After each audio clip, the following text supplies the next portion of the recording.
Welcome back to my YouTube channel. यदि channel पे नए हैं तो चैनल को सब्सक्राइब कर लीजिए और बेल आइकन दबाना गलती से भी मत भूलना। आज 15 सितंबर 2025 है, दिन है मंडे का। मैं बात करने वाला हूँ आज एनआरबी इंडस्ट्रियल बेयरिंग के बारे में। सबसे पहले बताता हूँ कि कंपनी करती क्या है, क्या बनाती है, क्या बेचती है। तो ये कंपनी एक मैन्युफैक्चरर है इन द इंजीनियरिंग इंडस्ट्री में, और ये कंपनी बनाती है variety of industrial bearing in India. और यदि आप इस कंपनी के शेयर प्राइस को देखेंगे तो 50 रुपये से भी कम का है, और ये कंपनी लॉन्ग टर्म में कह सकते हैं कि अपने शेयर होल्डर्स को माला माल कर रही है। बात की जाए इस कंपनी के कुछ शेयर प्राइस की और रिटर्न की तो आज के दिन यदि आप देखेंगे तो इस कंपनी का जो शेयर प्राइस है वो है 31 रुपीज 98 पैसे, और एक दिन में यानी कि आज के दिन इस कंपनी का जो रिटर्न था वो है 6.49% का। लेकिन बात की जाए यदि एक साल की, मार्केट डाउन था। कह सकते हैं कि इस कंपनी ने भी अपने शेयर होल्डर्स को निराशित किया। इस कंपनी के शेयर में गिरावट रही 16.94% की, यानी कि आज से ठीक एक साल पहले इस कंपनी का शेयर प्राइस था 38 रुपीज 40 पैसे, जो आज के दिन यदि कल आप खरीदने चाहते हैं तो आपको मिलेगा 31 रुपीज 98 पैसे का। लेकिन बात की जाए यदि 5 साल की, तो कंपनी ने अपने शेयर होल्डर्स को 5 साल में बताया कि कंपनी लॉन्ग टर्म में एक अच्छा रिटर्न दे सकती है। इस कंपनी का जो रिटर्न रहा 5 साल में वो था 377% का, यानी कि आज से ठीक 5 साल पहले 2020 में इस कंपनी का शेयर प्राइस सिर्फ 6 रुपए 10 पैसे था, जो आज के 6 रुपए 70 पैसे था, जो आज के दिन यदि आप खरीदने जाते हैं तो आपको मिलेगा 31 रुपीज 98 पैसे का। तो जिस भी शेयर होल्डर्स ने इसमें एक अच्छी खासी शेयर की क्वांटिटी खरीदी होगी, एक अच्छा खासा अमाउंट लगाया होगा सिर्फ 5 साल के लिए, उसे एक अच्छा खासा तगड़ा रिटर्न देखने को मिला होगा, क्योंकि शेयर मार्केट्स में जो क्वांटिटी होती है शेयर की उससे ही आपको एक अच्छा खासा बेनिफिट बनता है। बात की जाए इस कंपनी के स्टॉक के परफॉर्मेंस की, तो एक साल में इस कंपनी का जो हाईएस्ट शेयर प्राइस गया वो रहा 40 रुपीज, जबकि एक साल में इस कंपनी का जो लो शेयर प्राइस आया वो रहा 19 रुपीज 30 पैसे। जानते हैं और देखते हैं इस कंपनी के फंडामेंटल्स को। तो जो कंपनी का मार्केट कैप है वो है 73 करोड़। ये कंपनी स्मॉल कैप की है, और स्मॉल कैप की कंपनी का मार्केट कैप होता है 0 से लेके 500 करोड़ के बीच में। इसका साफ मतलब है कि कंपनी अभी नई है, मार्केट में नई है और अपने बिजनेस को बढ़ा रही है। इस कंपनी का पीबी रेशियो नहीं है। शेयर मार्केट में एक अच्छा पीबी रेशियो कहलाता है 1 या तो बिलो 3।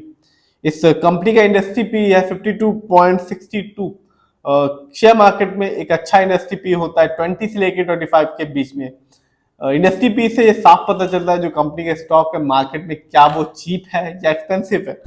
इस कंपनी का डेप्ट टू इक्विटी है -5.11। कह सकते हैं कि इस कंपनी में थोड़ा बहुत लोन कर्ज है, क्योंकि शेयर मार्केट में एक अच्छा डेप्ट टू इक्विटी कहलाता है 1 से लेकर 1.5 के बीच में। बात की जाए इस कंपनी के आरओई की, यानी कि रिटर्न ऑन इक्विटी, तो कंपनी का आरओई शानदार है 117.18% का। शेयर मार्केट में एक अच्छा आरओई कहलाता है 15% से लेकर 20% के बीच में। जब भी किसी कंपनी का आरओई हाई होता है या पॉजिटिव होता है तो साफ बताता है कि कंपनी हमारे पैसे को सही प्रोजेक्ट्स में सही तरीके से यूटिलाइज कर रही है, जिससे लॉन्ग टर्म में एक अच्छा बेनिफिट देखने को मिलता है। और जब भी किसी कंपनी का आरओई कम होता है, नेगेटिव होता है, तो साफ बताता है कंपनी हमारे पैसे को सही से यूटिलाइज नहीं कर पा रहे, जिससे लॉन्ग टर्म रिटर्न पाने की संभावना भी कम हो जाती है। इस कंपनी का ईपीएस टीटीएम है 8.90। शेयर मार्केट में एक अच्छा ईपीएस टीटीएम कहलाता है 80 और से ज्यादा का। Earning per share trailing 12 month का मतलब होता है कंपनी ने लास्ट 12 मंथ में कितना कमाया है। बात की जाए इस कंपनी के फाइनेंशियल कंडीशन की, तो आप देख सकते हैं जून क्वार्टर में इस कंपनी के जो रेवेन्यू रहा वो था 19.63 करोड़, जबकि 2025 में ईयरली रेवेन्यू की बात करें तो कंपनी का ईयरली रेवेन्यू रहा 66.04 करोड़। बात की जाए प्रॉफिट की, तो कंपनी ने जून क्वार्टर में कोई भी प्रॉफिट नहीं कमाया, कंपनी को लॉस उठाना पड़ा जून क्वार्टर में -5.29 करोड़ का। बात की जाए ईयरली प्रॉफिट की, तो अभी तक 2025 में इस कंपनी का ईयरली प्रॉफिट रहा 18.30 करोड़। जानते हैं इस कंपनी के नेटवर्थ को, तो कंपनी का नेटवर्थ घटता जा रहा है।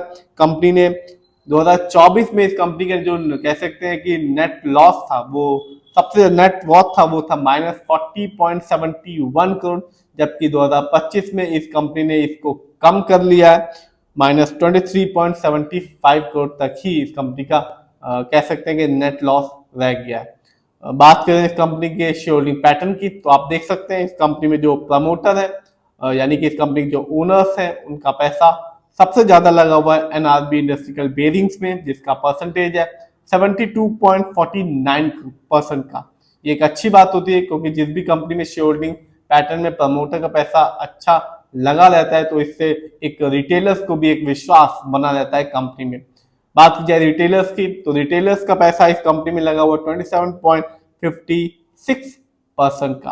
तो शेयर होल्डिंग पैटर्न तो अच्छा है, लेकिन कंपनी का कह सकते हैं कि फाइनेंशियल थोड़ा वीक है और फंडामेंटल में इस कंपनी का डेब्ट टू इक्विटी थोड़ा है और आरओई तो बहुत ही अच्छा खासा है इस कंपनी का। हम बात की जाए रिटर्न की, तो शेयर प्राइस 50 रुपए से भी कम का है और आज भी इस कंपनी ने 6.49% रिटर्न निकाल के दिया, जबकि 5 साल में कह सकते हैं कि एनआरबी इंडस्ट्रियल बेयरिंग ने अपने शेयर होल्डर्स को मालामाल कर दिया, 377% का रिटर्न निकाल के दिया था।